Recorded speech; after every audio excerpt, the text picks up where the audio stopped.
தமிழ் கழுகு. பல வருஷமா கட்சிக்கு உழைச்சவங்களை ஓரம் கட்டிட்டு திமுகவுக்கு துரோகம் செஞ்சவங்களுக்கு பதவி கொடுக்கிறதா புலம்புறாங்களா நீலகிரி உடன்பிறப்புகள்.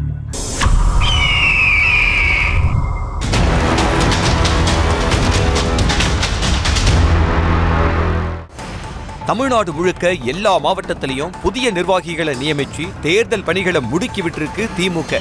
இந்த நிலையில தான் நீலகிரி திமுகவுல புதிய நிர்வாகிகள் தேர்வு சர்ச்சையை உண்டு பண்ணியிருக்கான். இது தொடர்பா சமூக வலைத்தளங்கள்ல படு கோபமா பதிவிட்டு வர்றாங்களா நீலகிரி மாவட்ட உடன்பிறப்புகள். குறிப்பா நீலகிரி மாவட்ட தலைமை செயற்குழு உறுப்பினர்களா ஊட்டியைச் சேர்ந்த தம்பி இஸ்மாயிலும் குன்னூரைச் சேர்ந்த சுனிதா நேருவும் நியமிக்கப்பட்டிருக்காங்க.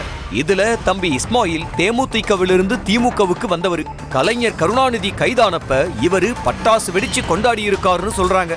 அவருக்கு தான் இப்ப பதவி கொடுத்திருக்காங்கன்னு கொதிக்கிறாங்க. அதே போல குன்னூரைச் சேர்ந்த சுனிதா நேருவும் துணை பொதுச் செயலாளர் ஆர் ராசாவோட தீவிர ஆதரவாளரா இருக்கிறதுனாலேயே கட்சி பதவியும் தேர்தல்ல குன்னூர் தொகுதியில சீட்டுமே கிடைக்கலாம்னு சொல்லப்படுறதும் உடன்பிறப்புகளை வருத்தமடைய வச்சிருக்கான். கட்சிக்காக எதுவும் செய்யாம நீலகிரி எம்பியோட ஆதரவாளர் அப்படிங்கிற தகுதியை மட்டும் எடுத்துக்கிட்டு பதவிகள் கொடுக்கிறதுக்கு லோக்கல் திமுகவுல எதிர்ப்புகள் கிளம்பி இருக்கான்.